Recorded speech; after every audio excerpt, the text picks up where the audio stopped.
Sometimes unajiuliza kwa nini mimi napenda sana kukaa kwa nature. Kwa nini mimi napenda sana kutrain kwa nature na si kwa gym. Mimi naitwaga sana ni train kwa gym. Mimi naitwaga sana kutrain kwa gym, a place where iko closed. But mimi si preferring, mimi na preferga tu kwa nature kwa sababu nature heals. Nature heals.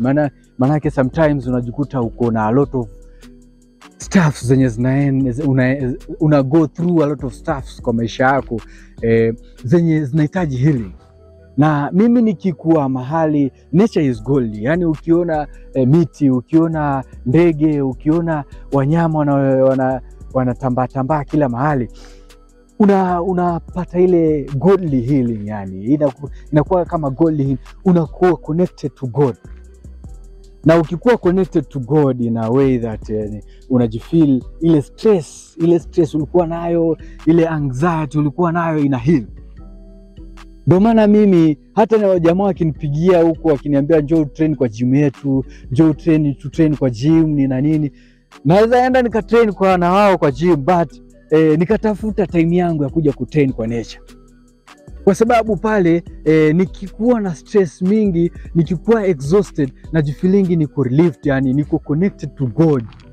Kuna venye najikuta niko connected to God, yani ule wasiwasi nilikuwa nao unapotea.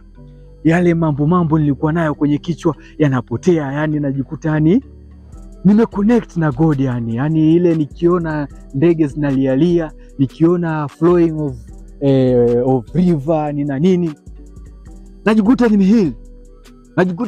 Ile stress nilikuwa nayo inaondoka. Ndio maana mimi nachukuaga vitu zangu, nabeba vitu zangu, naleta huku, na kuja na train tu kwa nature.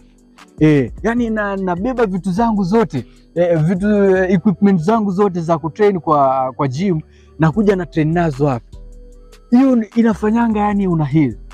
Ukikaa kando ya mto hivi, mto una flow hivi, unasikia ile maji yana flow hivi, unasikia yani roho imetulia, kichwa kimetulia, kila kitu, viungo vyako vya mwili vimetulia. Lakini nikitrain mahali kwa closed kabisa, nasikia ile joto ni na nini, najikutanga stress yangu imeongezeka.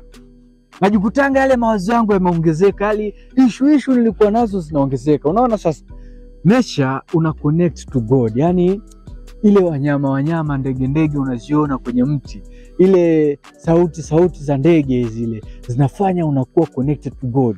Hiyo ndo the real connection na Mwenyezi Mungu. Unaona bwana? So wewe unajiulizanga kwa nini mimi napendaga sana kutrain kwa nature? Unajiulizaga kwa nini napendaga sana kutrain kwa nature? Kutrain kwa nature ndio unakuwa close to God. Na ndio maana unafika mahali unajikuta una heal. Manake ukiangalia left right unaona matunda. Ukiangalia left right unaona flowing of the river. Ukiangalia left right unaona ndege zikirukaruka. Unaona sasa?